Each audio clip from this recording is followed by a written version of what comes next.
प्यासी चुड़ैल की वापसी। उत्तराखंड के एक छोटे से गांव घनघरिया में बरसों पुरानी एक डरावनी कहानी सुनाई जाती थी, प्यासी चुड़ैल की कहानी। गांव के बुजुर्ग कहते थे कि 100 साल पहले इसी गांव में एक औरत नैना रहा करती थी, जो अपनी सुंदरता और मासूमियत के लिए मशहूर थी। लेकिन उसकी किस्मत ने उससे बहुत बड़ा मजाक किया।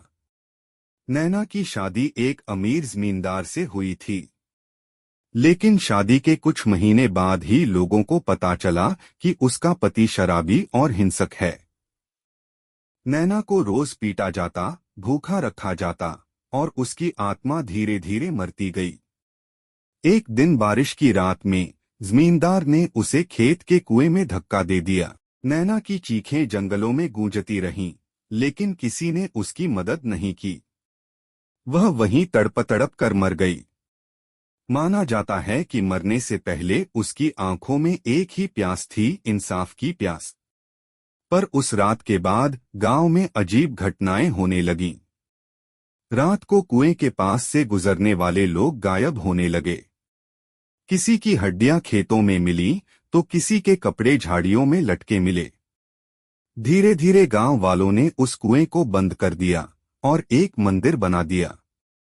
समय बीतता गया, लोग भूलने लगे, लेकिन बुराई तब तक नहीं सोती जब तक उसका बदला पूरा न हो।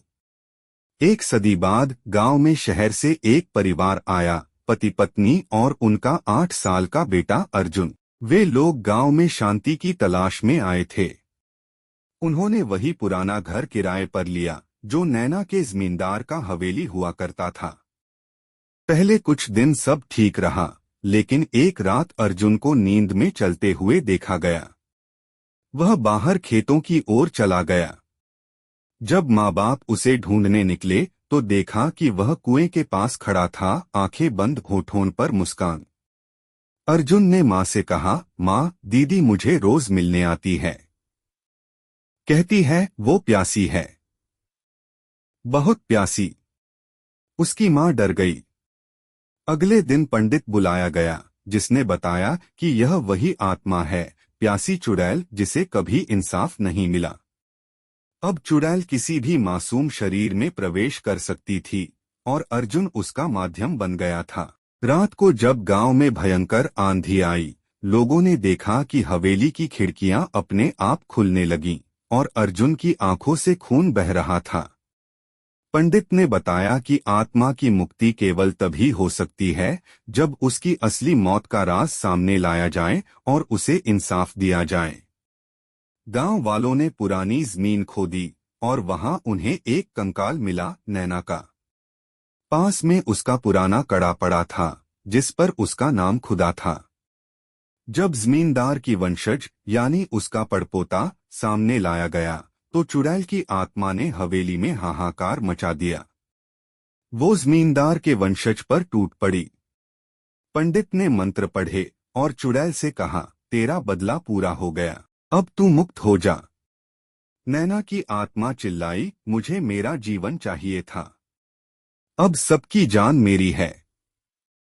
लेकिन अर्जुन ने अपनी मासूम आवाज में कहा, दीदी चलो मेरे साथ, मैं तुम्हें डर नहीं मानता।